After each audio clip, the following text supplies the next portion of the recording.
Alright, hello ladies and gentlemen. In today's video, we are talking about 5 different ways that you can spice up and mix up your training hikes on the trail. Now, the reason why I'm talking about this today is if you are training for hiking, if you have a big adventure you're preparing for, if you are just trying to genuinely improve your fitness and performance on the trail, 99% of training plans probably want some type of hiking as part of this. Purely for the fact that, there is nothing else which is going to replicate the uneven, the undulating, the unpredictable nature of the trail aside from hiking. And yes, other cardio is beneficial. Yes, other strength training is beneficial. But if we have the opportunity to hike, we definitely want to be fitting it in. However, one thing that a lot of people do fall into, and one struggle a lot of people see, is when they are using their hikes as training. If they're building up to a big event, if they're just trying to improve things, if they're actually thinking about their hikes as training hikes, as opposed to just something they go out and enjoy on their weekend, sometimes it can run the risk of getting a little bit repetitive. And yes, you may be able to do this 2 or 3 or 4 or 5 times, but if you're going through a multi-month training process and you've got 3 or 4 or 5 or 6 months of training hikes ahead of you, sometimes it can get a little bit repetitive. Sometimes it can get a little bit dull. And we never really want that happening on your hiking. So the idea behind today is just share with you 5 simple ways where you can kind of mix things up. You can get a little bit more spice into your training hikes, just to make them a bit more interesting and just add some extra challenge. They're nothing too crazy, they're nothing too out of the ordinary, but sometimes just a tiny little change is enough just to keep you engaged, keep you having fun, and keep you moving forward with this type of thing. So with that being said, let's get into the first one. Number 1 is fartlek training or fartlek hiking, which is a funny word if you haven't heard it before. But basically it is a word, I think it's Swedish, which basically means speed play. And a lot of runners will do what's called fartlek training, where they're basically alternating between different speeds when they're running. And as hikers, we can do exactly the same thing. Now, the most simple way you can do this on the trail is basically just use landmarks as you're going through. And essentially all you do is you hike along whatever pace you normally have. Then every once in a while through the hike, you just choose something off in the distance. Maybe it's a tree, maybe it's a rock, maybe it's whatever it may be. And between now and that landmark, you just bump up your pace. You turn into a bit more of a power march and you kind of race to that landmark. It doesn't have to be like a full-blown sprint. You don't actually have to run, but we kind of want to bump up our pace, get to the landmark. Then essentially we hit that, we slow back to our normal pace, and then we just keep on going. And then essentially just repeat this through the hike. This is something that a lot of people will naturally fall into, but if you are looking for something to mix up your hiking, this is a really, really good way of going about it, because it doesn't take over your entire hike. Like if you were doing 1 minute on, 1 minute off, where you're trying to do that for the whole hike. That ends up being a bit repetitive, it's not super enjoyable, but this fartlek stuff and just choosing a landmark can be really useful. So that's number 1. Very, very simple, but very, very effective. Now, number 2 is something that I call relay hiking. Now, this particular approach really does need to be done with a friend or ideally a group. So 3 or 4 or 5 people if you're heading out on the trail. You can't really do this by yourself. You can do it with a friend, but the more people, the better.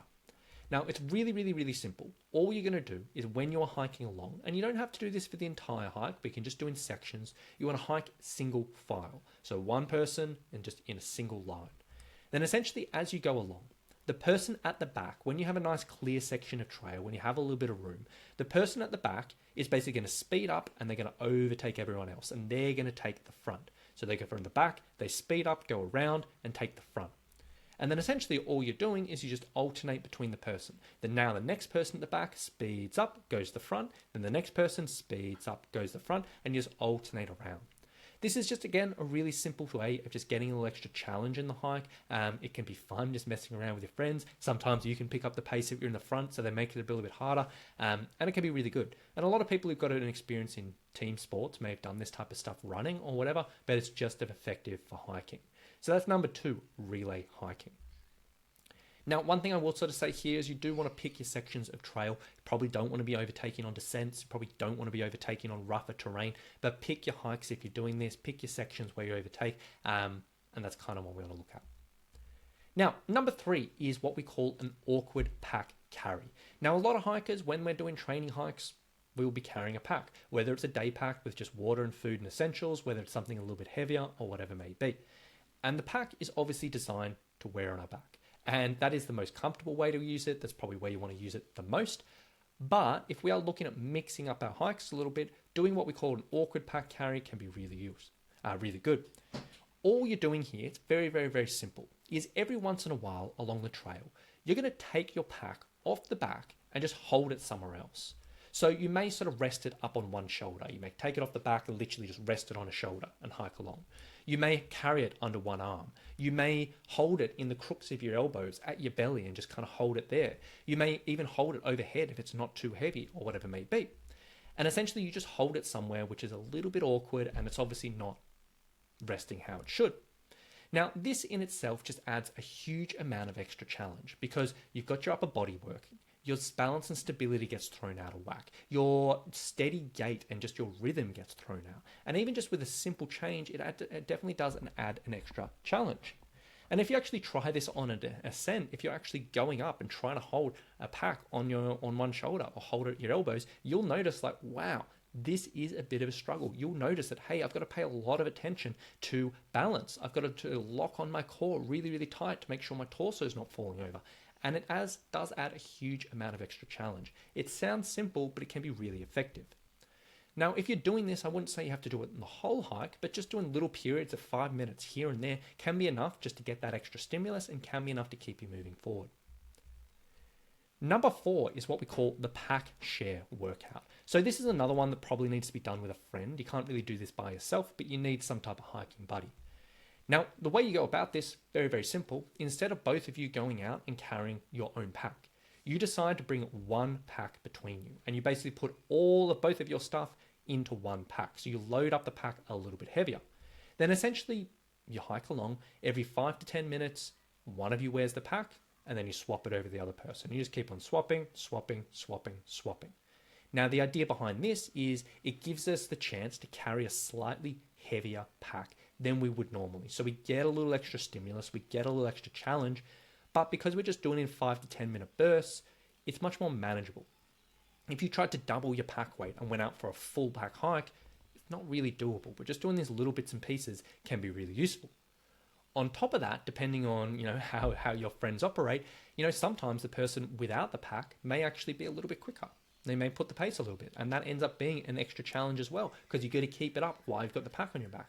Then obviously you get your revenge afterwards, and you can go back and forth. And it can be a really, really simple way, but it can really, really work well. Another way to do this, if you prefer not to completely just have one pack, you can basically both bring your own packs, but then just bring something nice and heavy, which you can switch between the two every 5 to 10 minutes. Maybe a big rock, maybe a bag of rice, a bag of dog food, or something like that. So you both have your own packs, but you just alternate that few kilos, swapping over and over. Very, very simple, but very, very effective.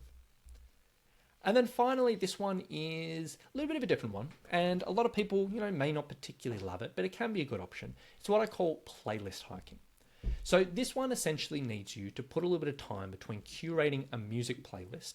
And if you're going to do this, you want your headphones. You don't want to do this with speakers and be that jerk on the trail or whatever it may be. Make sure you got some headphones, make sure they're fully charged or whatever it may be. And essentially, if you are the type of person who maybe is always connected during the week, you're always on computers, always on the TV and whatever it may be, and hiking is actually a bit of an escape for that, and you really enjoy that, and you really enjoy disconnecting, this may not be for you, and you can just skip this one. But if not, this can be a good option. Essentially, what you want to do is you want to figure out a playlist that will take you for a few hours while you're on the trail. And you want to alternate the playlist between songs which are a little bit quicker tempo and songs which are a little bit slower. So quicker, slower. It can be super quick or any quick, whatever it may be. Quick, slow, quick, slow. And the idea behind this is you kind of just try to keep up with the music. Quicker songs, you try to keep up with the beat of the song with your steps, and you kind of charge along, step, step, step, step, step, step, step, go with that. Slower songs, you just go really, really slow. And again, this is just a really simple way of just getting that alternating between quick and slow, and you don't have to be absolutely locked on a timer, which can sometimes be not a huge amount of fun while you're hiking, but it can be nice just to give you extra variation. Again, you need to be careful about where you're doing this. So, if a quick song's come on and you're on a really, really sketchy descent, maybe just use your common sense and miss that one, or skip the song and do a slow one. But either way, it can work out pretty well. So with that being said, that's kind of the 5 ideas there. They're very, very simple. A few of them you probably heard before, maybe tried before, or whatever it may be. But if you're in the situation where you've been doing lots of training hikes, they're getting a little bit boring, and you're like, oh my gosh, I got another 8 weeks or 10 weeks or 12 weeks until my adventure. What can I do? Hopefully this gives you a few ideas here. So if you have any other cool ideas around this stuff, what I'd love you to do is pop up in the comments below, because hopefully over time, this can be a cool resource for people to kind of, fall into if they do need a little bit of ideas. So if you've tried any of these before, pop a comment below, let us know. Alternatively, if you've got a different idea that you've tried and you really enjoy it, pop a comment below, let us know. And yeah, share the love. But aside from that, I really do hope you've enjoyed today's video. I hope it helps a few hikers, and I hope it gives you a few cool things to play out on your training hikes. So thanks for watching. We'll talk to you soon. Bye.